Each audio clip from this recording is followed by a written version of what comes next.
السلام علیکم یا علی مدد. اعوذ باللہ من الشیطان اللعین الرجیم. بسم اللہ الرحمن الرحیم. الحمد للہ الذی جعل لیلۃ القدر خیرا من الف شہر. والشکر للہ الذی جعلنا من اہل لیلۃ القدر. والصلاة والسلام علی معدن فیوزات لیلۃ القدر محمد المبعوث صلوات.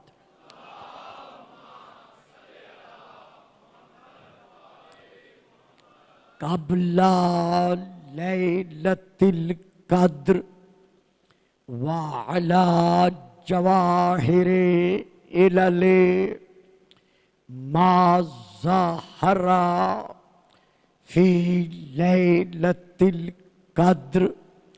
ثم الصلاة علی آلہ الذین هم محال کتاب اللہ المنزل فی لیلۃ القدر. بل ہم کتاب اللہ الناطق المنزل فی لیلۃ القدر.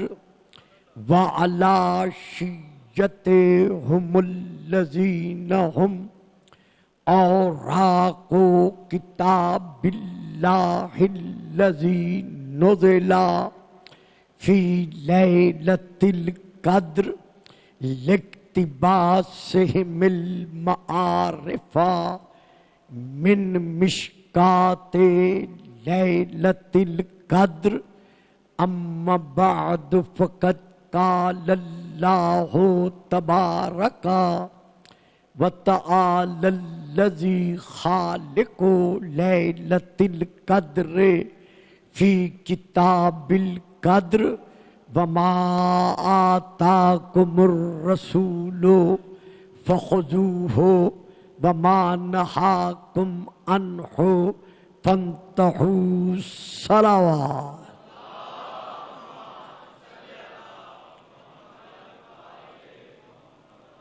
نعرہ تکبیر، نعرہ تکبیر،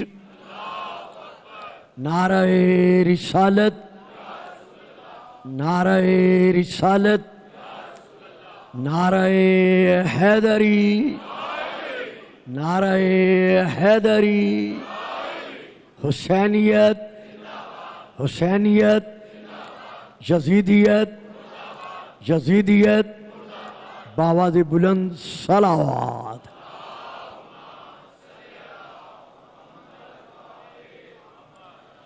صاحبان اسلام و ایقان و ایمان، ارباب معرفت و محبت و مودت، عاشقان رسول و آل رسول و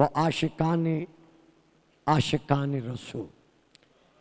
یہ علماء کا متفقہ طور پر معجزہ کے متعلق فیصلہ ہے کہ موجودات عوالم میں سے اگر کسی شے سے تدریجیہ منازل طے کیے بغیر اس کے آخری مراتب کے اثرات کا ظاہر ہونا یہ معجزہ کہلاتا ہے، اور جس سے یہ معجزہ ظاہر ہوتا ہے اسے معجز نما کہتے ہیں۔ مثلا کل مولود یولد علی الفطرہ، ہر بچہ فطرت پر پیدا ہوتا ہے، تو اب اس کی فطرت پر پہلی منزل پر جو فطرتاً بات ظہور میں آتی ہے وہ ہے اس کا رونا۔ پہلی بات جو اس سے وجود میں آتی ہے وہ ہے اس کا رونا۔ فطرتاً اس کا پہلا عمل جو ہے وہ رونا ہے، اور اگر وہ نہ روئے تو پھر گھر والے رو پڑتے ہیں، کیونکہ یہ ایک فطرتی عمل ہے۔ درود پڑھیے گا صلوات۔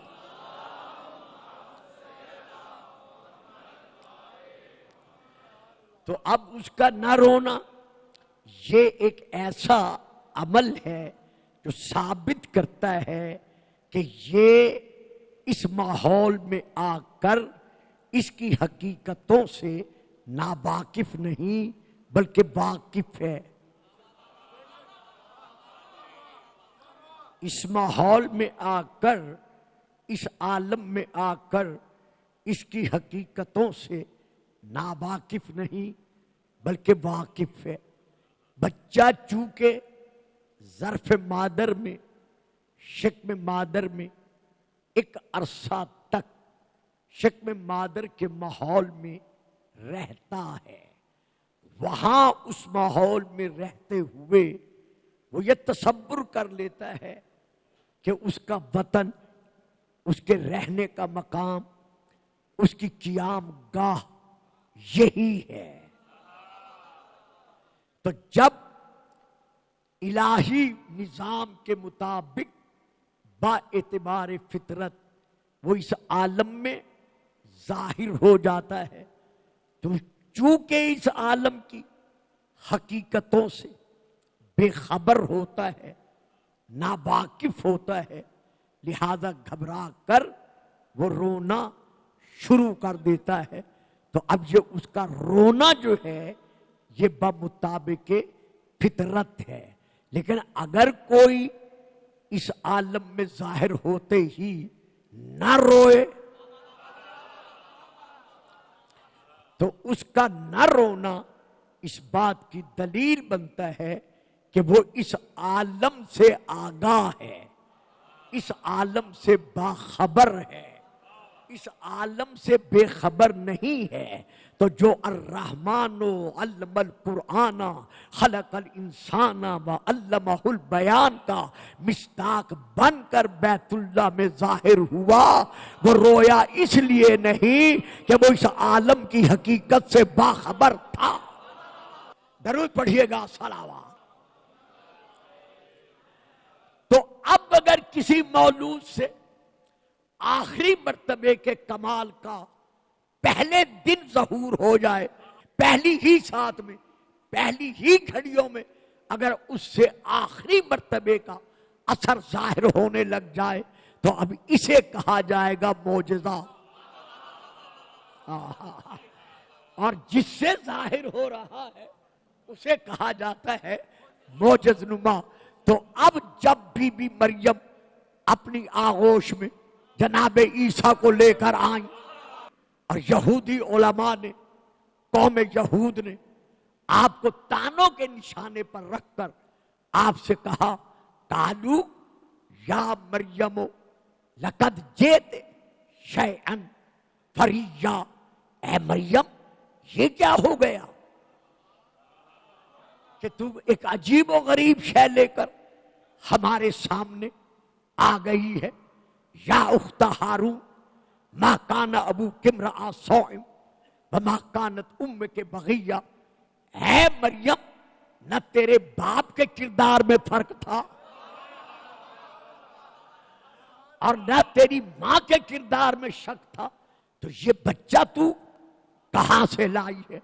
تو جب قوم نے یا اخت ہارون کہہ کے اعتراض کیا تو اب بی بی نے کیا کیا؟ پڑھیے قرآن، فَأَشَارَتْ إِلَيْهِ، جو بچہ لائی تھی اسی کی طرف اشارہ کر دیا۔ جیسے بی بی نے عیسیٰ کی طرف، بچے کی طرف اشارہ کیا تو اب انہوں نے کیا کہا؟ قالوا کیف نکلم من کان فی المہد صبیا، ہم اس بچے سے کیسے کلام کریں جو ابھی ماں کی آغوش میں ہے، ابھی ماں کی گود میں ہے۔ چونکہ وہ جانتے تھے کہ جس حالت میں، جس وقت میں یہ بچہ ہے، یہ بول نہیں سکتا، یہ سن نہیں سکتا، یہ سمجھ نہیں سکتا، یہ بات نہیں کر سکتا۔ لیکن جب انہوں نے کہا قالوا کیف نکلم من کان فی المہد صبیا، تو اب اس بچے نے سنا بھی، سمجھا بھی۔ واہ جی واہ، جو میرے سامنے بیٹھے ہو درود پڑھے، صلوات۔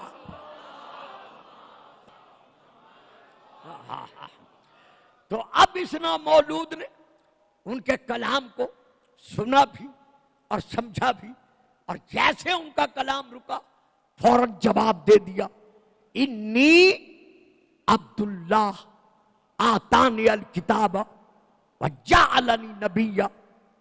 قوم ہوش کے ناخن لو، یہ معمولی بچے کی ماں نہیں۔ انی عبداللہ، میں اللہ کا عبادت گزار ہوں، میں عبداللہ ہوں۔ آتانی الکتاب، اس نے مجھے کتاب دے کر بھیجا ہے، وجعلنی نبیا، اور اس نے مجھے نبی بنایا ہے۔ بس جب انہیں پتا چل گیا کہ یہ نبی بن کے آیا ہے اور یہ ایک نبی کی ماں ہے، فوراً بی بی مریم کے قدموں پہ گرے، گر کر گر گڑا کے معافی مانگی کہ بی بی ہمیں معاف کر دے، ہمیں علم نہیں تھا کہ تو ایک نبی کی ماں ہے، ہمیں علم نہیں تھا کہ تو ایک نبی کی ماں ہے، ہم گستاخی کر بیٹھے۔ تو اس وقت کے یہودیوں نے مان لیا کہ جو نبی کے والدین ہوتے ہیں یا نہ ماں ہوتی ہے، ان کے کردار میں شک نہیں ہوتا۔ تو جو عیسیٰ کی ماں ہے، جب وہ معصومہ ہے، تو جو ہمارا نبی ہے اس کے والدین۔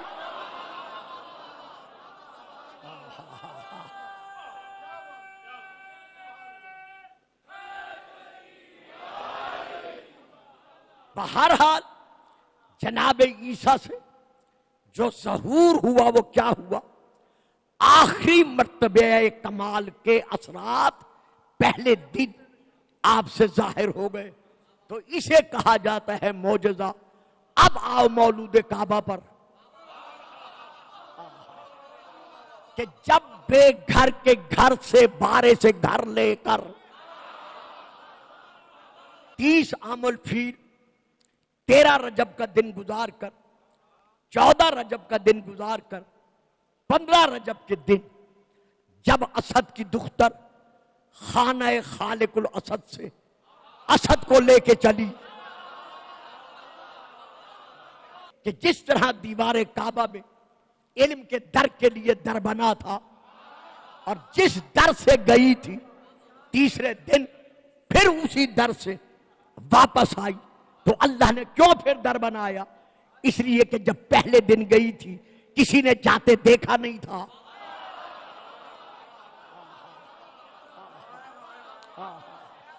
سوا چند ایک افراد کے جن کے تاریخ میں ہمیں نام ملتے ہیں، باقیوں نے بی بی کو دیوار کے در سے اندر جاتے ہوئے دیکھا نہیں تھا۔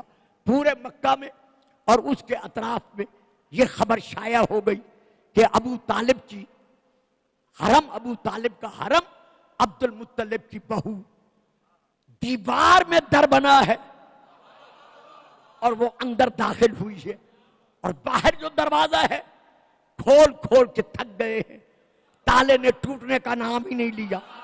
جاتے ہوئے کسی نے نہیں دیکھا تھا، آتے ہوئے ایک سمندر تھا جو موجود تھا۔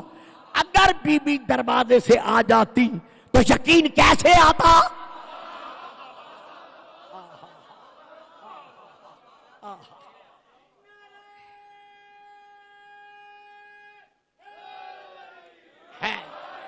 اسی لیے پھر دیوار میں در بنا. اب بی بی علم کے در کو لے کر اس در سے واپس آئیں. اب تاریخ کہتی ہے حضرت ابو طالب کے ساتھ ساتھ رسول پاک بھی انتظار میں تھے. معلوم ہوا نبی کا اپنے وصی کا انتظار کرنا یہ ہمیں سنت مل رہی ہے.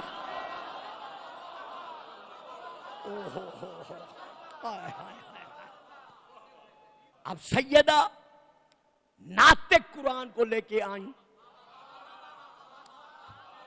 ادھر بی بی ناطق قرآن کو لائیں, ادھر ناطق قرآن آگے بڑھا. قرآن ہمک کر قرآن کے ہاتھوں پہ آیا.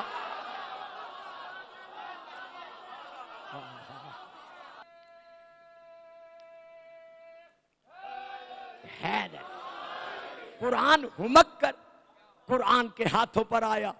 قرآن نے قرآن پر جھک کر قرآن کی زیارت کی.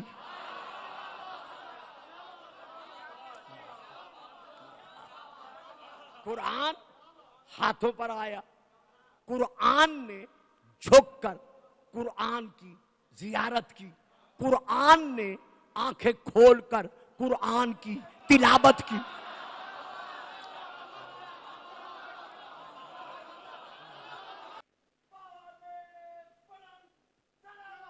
اللہ صلی اللہ ماشاء اللہ محمد و آل محمد. اب ایک فقرہ دے رہا ہوں, چونکہ کہا گیا ہے اس لیے فضائل پڑھ رہا ہوں, ورنہ میں نے پہلے کہا ہے ان راتوں میں میں نہیں 2 راتوں میں پڑھا کرتا. قرآن نے قرآن کی زیارت کی, قرآن نے آنکھیں کھول کر قرآن کی تلاوت کی. اب توجہ میری طرف ہے, میری طرف رہے. قرآن کی تلاوت کی. قرآن نے قرآن سے کہا قرآن قرآن پڑھ. درود پڑھیے گا صلوات.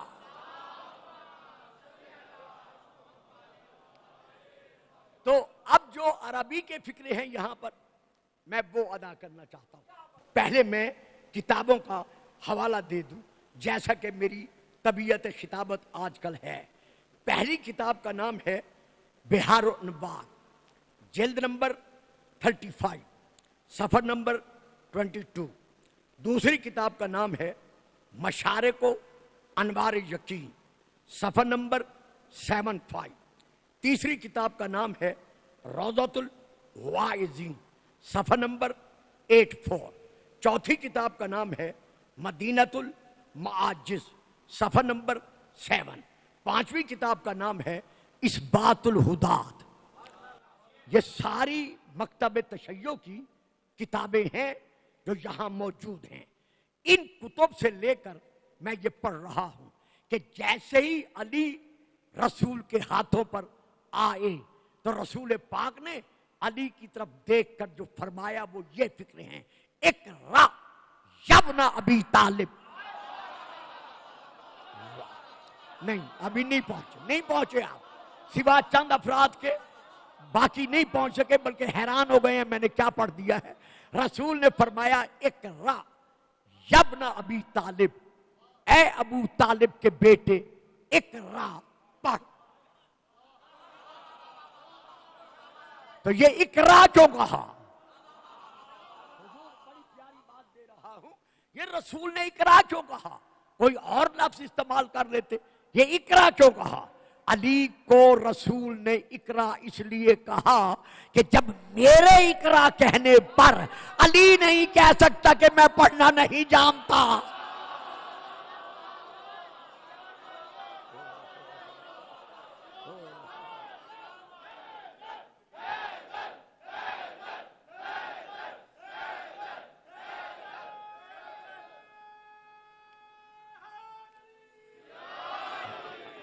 رسول نے یہاں علی سے کیا فرمایا؟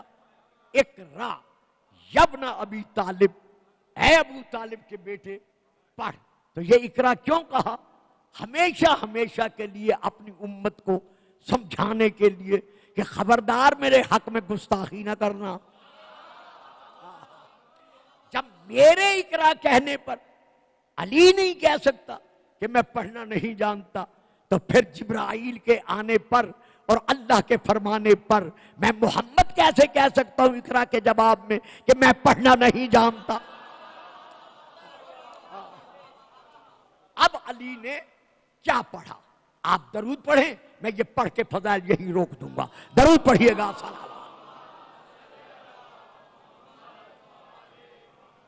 یہ جن کتب کے میں نے حوالے دیے ہیں یہ کتب اہل تشیع ہیں. ان میں یہ لکھا ہوا ہے کہ رسول پاک فرماتے ہیں فبالذی نفس محمد بیدہ، مجھے اس رب اکبر کی قسم ہے جس کے قبضہ قدرت میں مجھ محمد کی جان ہے، کہ ادھر میں نے علی سے کہا اقرا، علی تو پڑھ، لقد ابتدأ بالصحف التي انزلها اللہ علی آدم، جن صحف کو اللہ نے انزل اللہ علی آدم، آدم پر نازل کیا تھا، علی نے وہ صحیفے پڑھے. واہ جی واہ، واہ جی واہ. جڑے چپ کر کے بیٹھ جاندے ہو یار بھئی آگے ذرا بیٹھنے کا حق ادا کیا کرو، اس طرح نہ بیٹھا کرو. درود پڑھیں. صلوات.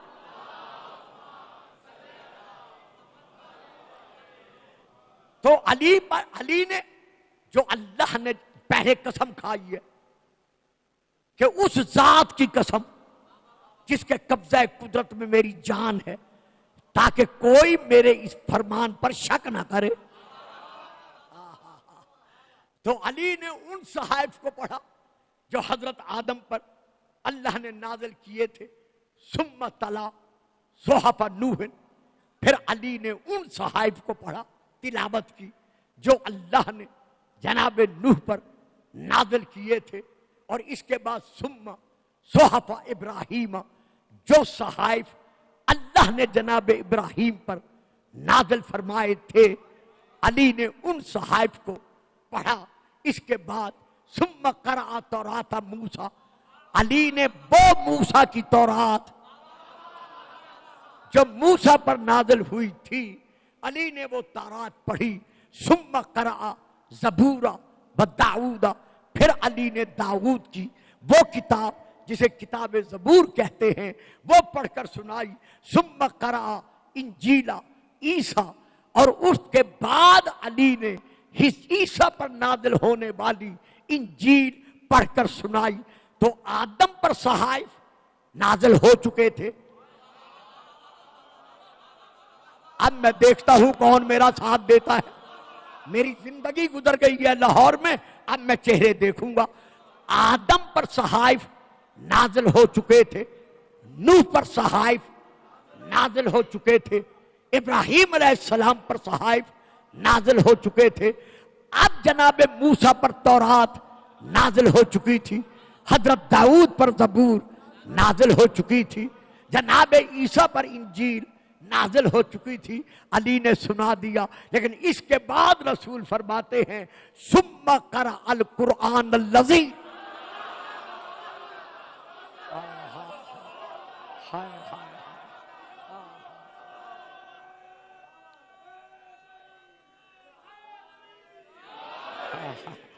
ثم قرأ القرآن الذی، علی نے وہ قرآن پڑھا.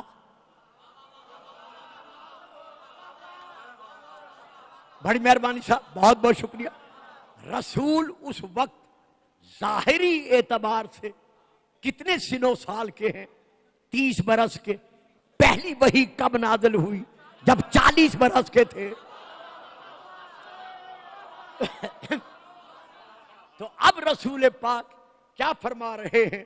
ثم قرأ القرآن الذی انزل اللہ علی من اولہ الی آخرہ. علی نے پھر وہ قرآن پڑھا انزلہ، جو اللہ نے نازل کیا، یعنی ابھی ہوا نہیں تھا. تو مولا علی نے رسول پاک کے دست مبارکہ پر آتے ہی ابھی قرآن نازل نہیں ہوا تھا، تو علی نے قرآن پڑھ کے سنا دیا. تو علی نے اس لیے سنایا کہ جو سینے میں علم قرآن لے کر آتے ہیں وہ نزول کے محتاج نہیں ہوتے. تو جو علی کہتے ہیں انا عبد من عبید محمد، کہ میں محمد کے غلاموں میں سے ایک غلام ہوں،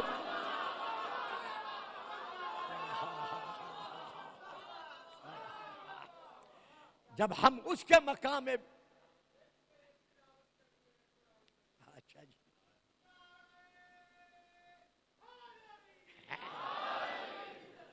تو میں رسول کے غلاموں میں سے ایک غلام ہوں، تو جو رسول کے غلاموں میں سے ایک غلام ہونے کا دعویٰ کر رہا ہے، جب ہم اس کے مقام علم کو نہیں سمجھ سکتے،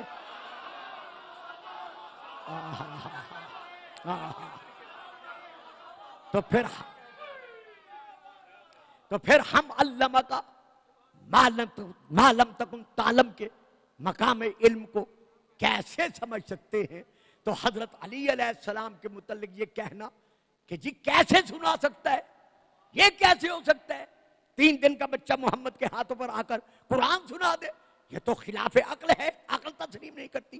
اچھا اگر عقل تسلیم نہیں کرتی تو یہ تسلیم کرتی ہے کہ محمد کے ہاتھوں پر آ کر سنگریزوں نے کلمہ سنا دیا؟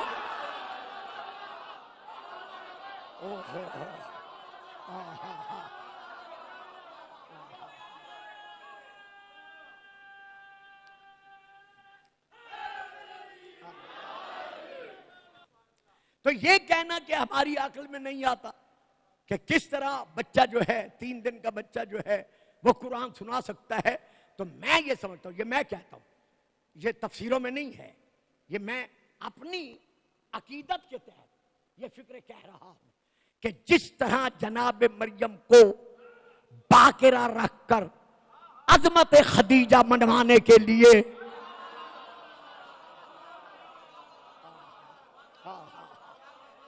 جس طرح جناب بی بی مریم کو، کیونکہ ان کے زمانے میں ان کے قبیلے قوم میں سے کوئی ایسا فرد نہ تھا جو ان کی طرح معصوم ہوتا جس کے نکاح میں وہ جا سکتی، تو اللہ نے بی بی مریم کو اس لیے بغیر شوہر کے رکھا تاکہ عظمت خدیجہ منوا سکے کہ جب مریم کسی غیر کف کے گھر، غیر معصوم کے گھر، جو کہ ایک معصوم کی ماں بن رہی ہے، وہ نہیں جا سکتی، تو جو خدیجہ 14 معصوموں کی،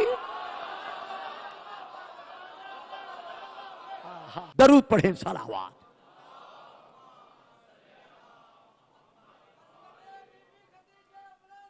تو اللہ علیم ہے، اس کے علم میں ہے کہ بڑے بڑے منکرین علی کا قرآن سنانا تسلیم نہیں کریں گے، جی 3 دن کا بچہ ہے کیسے سنا سکتا ہے؟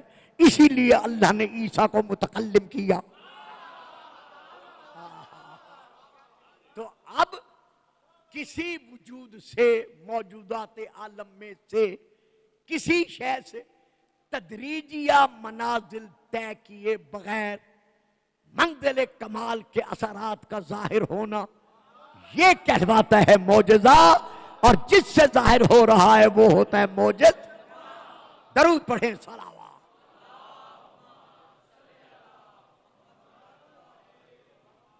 آج ہم جس ذات مبارکہ کے غم میں رونے کے لیے جمع ہوئے ہیں، بڑی حسرت تھی حضرت علی علیہ السلام کے دل میں کہ جس طرح ساری زندگی میں رسول کا بھائی ہوتے ہوئے اپنے آپ کو رسول کا غلام کہلواتا رہا ہوں، اسی طرح اللہ مجھے ایک ایسا بیٹا دے جو اپنی تمام زندگی حسنین کا بھائی ہونے کے باوجود وفا کی منزلوں پر رہتے ہوئے اپنے آپ کو حسین کا، حسن کا غلام کہلواتا رہے۔ اللہ نے جناب علی کی حسرتوں کو عباس کی شکل میں پورا کیا۔ پہلے بھی شاید عرض کر چکا ہوں گا، لیکن میں یہ عرض کرتا چلوں کہ جناب عباس کا نام جو رکھا گیا ہے وہ رسول رکھ کر گئے تھے، یعنی جس طرح امام حسن کا نام، امام حسین کا نام رسول پاک نے ارشاد فرمایا تھا کہ لوح محفوظ پر درج ہے اسی طرح حضرت ہماری کتب میں یہ تحریر ہے، موجود ہے کہ عباس علیہ السلام، حضرت عباس علیہ السلام کا نام بھی رسول نے فرمایا تھا کہ لوح محفوظ پر اللہ کی طرف سے تحریر ہے۔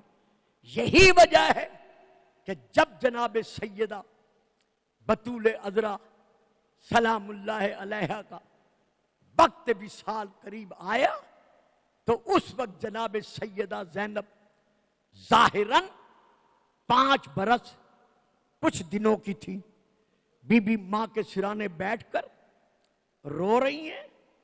سیدہ نے اپنی بیٹی کو چپ کراتے ہوئے ارشاد فرمایا، زینب میرا تکیہ ہٹاؤ اور دیکھو اس کے نیچے کیا ہے۔ دیکھ کر کہا، ماں اس کے نیچے تو 2 چھوٹے چھوٹے کرتے ہیں جو پڑے ہوئے ہیں، ماں کس کے لیے ہے؟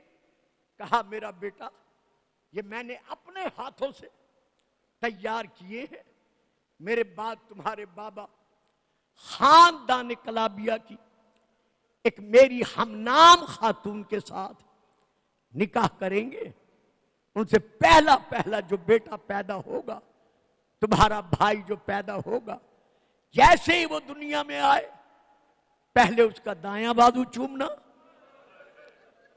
پھر اس کا بایاں بازو چومنا، دونوں بازو چوم کر میرے ہاتھ کا سلا ہوا کرتا پہنا کر اس کے کان پر منہ رکھ کر کہنا، عباس ماں زہرا سلام دے رہی تھی۔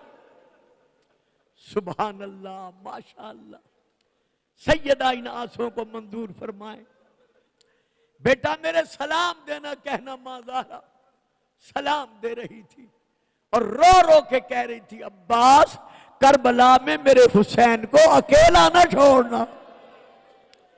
دیکھا آپ نے جناب عباس علیہ السلام کی منزلت کا کتنا مقام ہے۔ اسی طرح جب یہ تاریخ میں موجود ہے، حضرت علی علیہ السلام کی آنکھیں بند ہونے لگی، جناب سیدہ باپ کے سرانے بیٹھی ہوئی تھی، آنکھوں سے آنسو برس رہے ہیں، علی شہنشاہ نے آنکھیں کھولی، روتے دیکھا، کہا، زینب خیر تو ہے؟ آج بے ساختہ بڑی بےتابی کے ساتھ رو رہی ہے۔ کہا، بابا آج تک میں نے آپ سے ہم کلام ہونے کی جسارت نہیں کی، آج کچھ سننا چاہتی ہوں۔ بیٹی بتاؤ کیا سننا چاہتی ہو؟ بابا ام ایمن سے میں نے یہ حدیث سنی ہے کہ کربلا کے میدان میں زہرا کا گھر لوٹا جائے گا، تمام اولاد بطول علی ماری جائے گی اور تم قیدن بن کر بازار شام اور کوفہ میں جاؤ گی۔ بابا میری سمجھ میں نہیں آتا، جس زینب کا عباس جیسا بھائی ہو، مرحبا مرحبا مرحبا، اس زینب کو کون اسیر کر سکتا ہے؟ رونے والوں، عزاداروں، اسی عالم میں علی اٹھ کر بیٹھ گئے، ایک دروازے کی طرف اشارہ کیا، کہا، حسن جی بابا، حسین جی بابا، عباس جی بابا، یہ دروازہ کھول دو گھر کا، یہ دروازہ کھول دو۔ دروازہ کھولا گیا، سامنے شہر کا ایک دروازہ نظر آ رہا تھا۔ امام فرماتے ہیں، بیٹی ذرا اس دروازے کو دیکھ۔ اب جو سیدہ نے دیکھا، آواز دے کر کہا، بابا مجھے کیوں دکھا رہے ہو؟ اس دروازے سے تو غلاموں کو لایا جاتا ہے، اس دروازے سے تو کنیزوں کو لایا جاتا ہے۔ اب علی کی دھاڑیں نکل گئی اور رو کے کہا، میری بیٹی کربلا کے بعد اسی دروازے سے تو قیدن بن کر۔ سبحان اللہ سبحان اللہ، کتنا ناز تھا سیدہ کو، کتنا فخر تھا سیدہ کو کہ سیدہ بطول نے بھی عباس کے نام سلام بھیجے۔ حتیٰ کہ مجھے تاریخ میں ملا ہے اور آپ ذاکروں سے، واعظین سے، خطباء سے اور مجھ سے بھی سینکڑوں مرتبہ سن چکے ہیں کہ جب بی بی ام البنین کو یہ پتا چلا کہ منادی ندا کر رہا ہے کہ کربلا میں حسین مارا گیا، اب ذرا عباس کی عظمت کا اندازہ لگائیے۔ جیسے بی بی نے سنا تڑپ کر جناب عباس کے بیٹے سے کہا جاؤ بیٹا اس منادی کو بلا کے لے آؤ. جب وہ دروازے پر آیا بی بی دروازے کے عقب سے آواز دے کر کہتی ہے اب بتا کیا منادی کر رہا تھا؟ کہتے ہیں بی بی آپ کون ہیں؟ فرمایا میں علی کا حرم ام البنین ہوں. کہتا ہے بی بی کربلا میں حسین مارا گیا. فرمایا حسین جو مارا گیا عباس کہاں تھا؟ اللہ اکبر اللہ اکبر. بی بی نے تڑپ کر کہا اگر حسین مارا گیا ہے تو عباس کہاں گیا؟ بشیر کی دھاڑیں نکل گئی. رو کے کہتا ہے بی بی وہ پہلے مارا گیا. کہا الحمدللہ. کیا بتا سکتے ہیں میرے عباس کے جسم پر کس کا وار کارگر ہوا جو عباس مارا گیا؟ سر جھکا کر کہتا ہے بی بی عباس کے سر پر ایک گرز لگا تھا جس کی وجہ سے درمیان سے سر پھٹ گیا تھا, دماغ نکل کر شانوں پر آ گرا. اب بی بی جلال میں آئی. فرمایا خاموش میرے دودھ کی توہین نہ کر. کس کی جرت ہے جو میرے عباس کے بازوؤں کے ہوتے ہوئے؟ اللہ اکبر اللہ اکبر.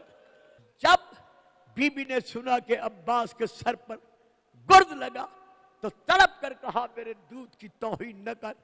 مجھے یہ بتا کہ عباس کے سر پر کسی میں کیا جرت ہے جو اس کے سر پر باز کر سکے؟ تڑپ کر کہتے ہیں بی بی عباس کے دونوں بازو کٹ چکے تھے, دونوں بازو شہید ہو چکے تھے. یہی وجہ ہے کہ کربلا کے میدان میں 10 شہزادیاں ہیں, 12 شہزادے ہیں, پانی کے خالی جام ہیں. ہر طرف سے آواز آ رہی ہے العطش العطش. 4 سالہ سکینہ نے چچا کی انگلی تھامی, تھام کر اشارہ کیا چچا یہ دیکھو یہ عاتقہ بنت مسلم ہے. چچا یہ دیکھو یہ عبداللہ بن حسن ہے. چچا یہ دیکھو یہ میرا چھوٹا علی اصغر ہے. چچا یہ دیکھو یہ یتیمان بنی ہاشم ہیں. سب کے منہ کھلے ہوئے ہیں.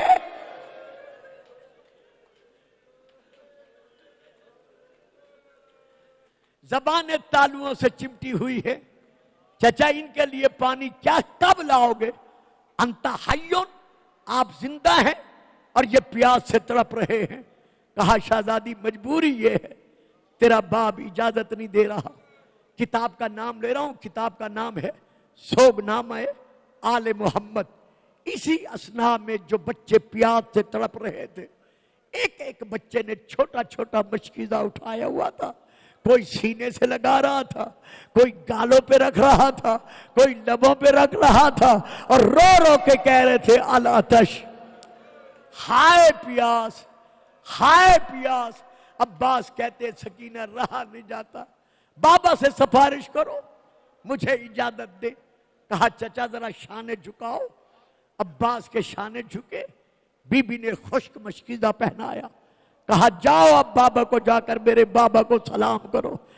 جیسے حسین کے سامنے عباس آئے زہرا کا لال روتا ہوا کھڑا ہو گیا. آواز دے کر کہا سکینہ اب مجھے یقین ہو گیا میری کمر کے ٹوٹنے کا وقت آ گیا.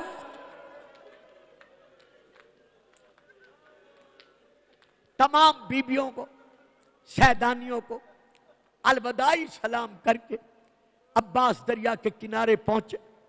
قبضہ کرنے کے بعد میرے مولا نے مشکیزے کو پانی سے تر کیا اور پانی لے کر جب چلے کوشش یہی ہے کہ کسی طرح پیاسوں تک یہ پانی پہنچ جائے. بچے جو پیاسے تھے جن کی تعداد میں 22 بتا چکا ہوں وہ قطار در قطار خیمے کے دروازے کے باہر آ کر کھڑے ہو گئے. نگاہیں ہیں دریا کی طرف, میدان کی طرف کہ چچا کب پانی لاتے ہیں. ادھر عباس پانی لے کے چلے, ادھر ظالموں نے گھیرے میں لیا. علی کے علی بیٹے نے شجاعت حیدریہ کے وہ نشان رقم کیے جو آج تک تاریخ کو یاد ہیں. لیکن کب تک؟ ایک ظالم آگے بڑھا جس کا نام ہے حکم بن طفیل ملعون. اس نے آپ کے دائیں شانے پر تلوار کا بار کیا. شانے سے بازو کٹا، یعنی کلائی سے نہیں کٹا، درمیان سے نہیں کٹا، شانے سے کٹا. جلدی سے آپ نے مشکیزہ بائیں شانے پہ لیا اور آواز دے کر کہا بچوں دعا مانگو پانی پہنچ جائے. اسی اثنا میں تلوار بھی چلتی رہی، آگے بھی بڑھتے رہے.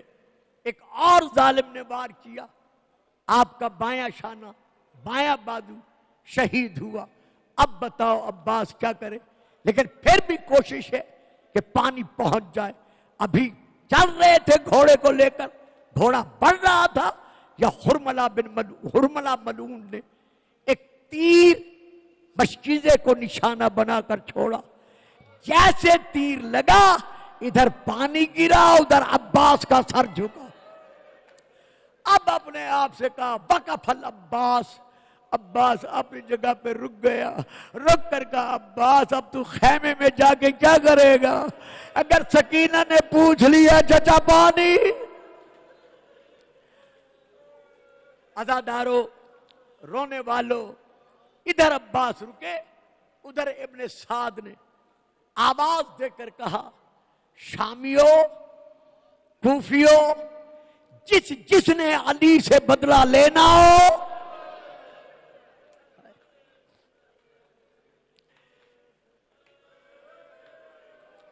کیا اب بھی میں پڑھوں اور آپ سن کر روئیں گے؟ آنکھوں میں تصور نہیں لاتے؟ بازو تو سلامت نہیں ہے، اپنا دفاع تو کر نہیں سکتا. یہ ظالم منادی کر رہا ہے جس نے علی سے بدلہ لینا ہو علی کے بیٹے عباس سے لے لو، اب اس کو بچانے والا کوئی نہیں رہا. اللہ اکبر. چاروں طرف سے نیزے ٹوٹے، تلواریں پڑی، تیر برسے، اتنے تیر برسے کہ لکھنے والوں نے لکھا ہے کہ عباس کے جسم پر تیروں کے سوا اور کوئی شے نظر نہیں آتی تھی. حتیٰ کہ انہی تیروں میں سے 7 تیر جناب عباس کی آنکھوں میں لگے. میں نے پڑھ دیا، آپ نے سن لیا. ذاکر پڑھتے رہتے ہیں ایک تیر لگا اور ایک آنکھ میں خون تھا. نہیں، مجھے عباس کی مظلومانہ شہادت کی قسم ہے، آپ کی دونوں آنکھوں میں 7 تیر لگے. جب 7 تیر لگے خیمے سے ایک آواز بلند ہوئی، ہائے میرا پردہ.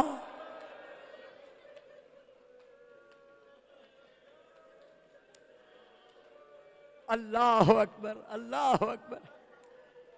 جب آنکھوں میں تیر لگے میرے مولا نے زانو اٹھائے، اوپر اٹھائے تاکہ سر نیچے جھکا کر کسی طرح میں تیر نکال سکوں. جیسے ہی سر جھکایا پیچھے سے ایک ظالم نے آپ کے سر پر گرد مارا.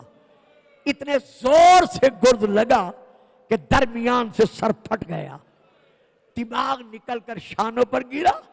ایک اور ظالم نے کمر میں نیزہ مارا. اب عباس زین پر نہیں رہ سکا، غازی زین سے زمین پر آیا. اب جو میں مصائب کے فکرے پڑھ رہا ہوں وہ میرے نہیں ہیں، وہ مولا عباس کے اپنے ہیں کہ ہمارے غم میں رونے والوں جب بھی میرے مصائب سنا کرو تو سوچا کرو کہ جب بھی کوئی سوار زین سے زمین پر. اللہ اکبر. ذرا تصور کرو 1400 سال کے بعد عباس کا مصائب سن کر دھاڑے مار کے رو رہے ہو، جو مدینہ چھوڑ کر عباس کے سہارے آئی تھی. اللہ جانے اس کے رونے کا کیا عالم ہوگا، خیمے میں کیسا کوہرام ماتم بپا ہوگا. ادھر عباس گرا، ادھر بچوں کو آواز دے کے کہنا پڑا سکینہ سکینہ تیرا چچا کب پانی لائے گا. جب کہا نا کب پانی لائے گا، سکینہ کہتی ہے دادی فضہ میرا چچا کب پانی لائے گا. منہ پیٹ کے کہتی ہے سکینہ اب پانی نہیں آئے گا. گر کر عباس نے آواز دی یا ابا عبداللہ، مجھ غلام کا سلام. آپ کے گرتے ہی 2 ندائیں بلند ہوئی. پہلی ندا مولا حسین کی تھی. دونوں ہاتھ کمر پر رکھے, کمر پر ہاتھ رکھ کر کہا الآن انکسر ظہری, میرے اللہ اب میری کمر ٹوٹ گئی. ادھر حسین رویا, ادھر خیمے میں بی بی نے اپنے سر سے چادر اتاری, سر کے بال کھولے, خاک اٹھا کر بالوں میں ڈالی, آواز دے کر کہا بیبیو اپنی اپنی چادریں سنبھال لو. جس کے سہارے میں نے وعدہ کیا تھا وہ زین سے زمین پر گرا. بس ختم کروں. حسین پہنچے عباس کے سہارے. مولا عباس کا جسم تیروں کی وجہ سے سوراخ ہو گئے. تو زانو ہو کر مولا سرانے بیٹھے. عباس کا زخمی سر اٹھایا, گودی میں رکھا, آنکھوں سے تیر نکالے, خون صاف کیا. مولا نے مولا کا چہرہ دیکھا, کہا الحمدللہ مولا آپ کی غلام نوازی ہے جو مجھے اپنی زیارت کا آخری وقت میں شرف عطا کیا. امام فرماتے نہیں عباس مجھے اس کی اجرت چاہیے. مولا میں اور اجرت دوں, میری کیا مجال, میرے پاس کیا ہے؟ فرمایا تیرے پاس ایک ایسا خزانہ ہے جسے تو نے 32 سال سے چھپایا ہوا ہے, آج تک بھائی ہوتے ہوئے غلام کہلواتا رہا. خدا کسی بھائی کو بھائی کی موت نہ دی گا. تمام میری بہنوں کے بھائی سلامت رہے. اور رونے والوں, جب امام نے کہا نا تیرے پاس خزانہ ہے جو 32 سال سے چھپایا ہوا ہے, عباس آج میری حسرت ہے اپنی زبان سے مجھے بھائی کہہ. جب امام نے کہا نا میری حسرت ہے مجھے بھائی کہہ, تڑپ کر کہتا ہے مولا میں کوئی حسن ہوں, میں کوئی بطول کا بیٹا ہوں, اگر میں آپ کو بھائی کہہ دوں اور بی بی کہہ دے عباس تیری یہ جرت جو تو نے میرے بیٹے کو بھائی کہا, ابھی اتنا کہا ہی تھا یا میدان سے ایک بی بی کے رونے کی آواز آئی, نہیں ہو میرا وفادار بیٹا, نہیں ہو میرا علمدار بیٹا, نہیں ہو میرا عباس بیٹا, بیٹا میں بطول اجازت دیتی ہوں میرے عباس کو بھائی کہہ. چہرے پہ سرخی شہادت آنے لگی. امام فرماتے عباس کوئی وصیت؟ کہا مولا اور کوئی وصیت نہیں, صرف اتنی وصیت ہے کہ میرا لاشا خیمے نہ لے جانا, کیونکہ جب سکینہ پوچھے گی چچا پانی تو میں جواب نہیں دے سکوں گا. جہاں ہمیں تاریخ میں یہ ملتا ہے وہاں کتب مقاتل میں یہ بھی ملتا ہے کہ امام نے جہاں عباس کے جسم پر ہاتھ ڈالا جسم اٹھانے کے لیے, وہیں سے جسم سے گوشت کا حصہ الگ ہو گئے. یہی وجہ ہے کہ حضرت عباس کا تعویذ لحد بہت چھوٹا ہے. رونے والوں, عزاداروں, اب جو روایت پڑھ رہا ہوں میں زندگی بھر سے پڑھتا چلا آ رہا ہوں, یہ سمائی ہے بڑے سکہ علماء سے, میں نے بچپن میں سنی تھی, اسی زمانے سے پڑھ رہا ہوں. عباس نے تڑپ کر کہا مولا میرا لاشا خیمے تو نہیں لے جانا, لیکن اگر ہو سکے, ممکن ہو سکے تو میرا لاشا اٹھا کر عمر ابن سعد کو دے دینا. امام نے فرمایا کیوں عباس, تیرا لاشا عمر ابن سعد کو کیوں دوں؟ کہا مولا میرے بابا نے مجھے مانگا تھا آپ کی غلامی کے لیے, اللہ جانے حق کے غلامی ادا کر سکا ہوں یا نہیں کر سکا. میرا لاشا ابن سعد کو دے کر کہنا. عباس کہہ رہا تھا جتنے گھوڑے دوڑانے ہو میرے لاشے پہ گھوڑے دوڑا لو, لیکن حسین کے لاشے پہ گھوڑے نہ دوڑانا. ہائے جب کٹا ہوا علم آیا, ماتم عباس, ماتم عباس, ماتم عباس.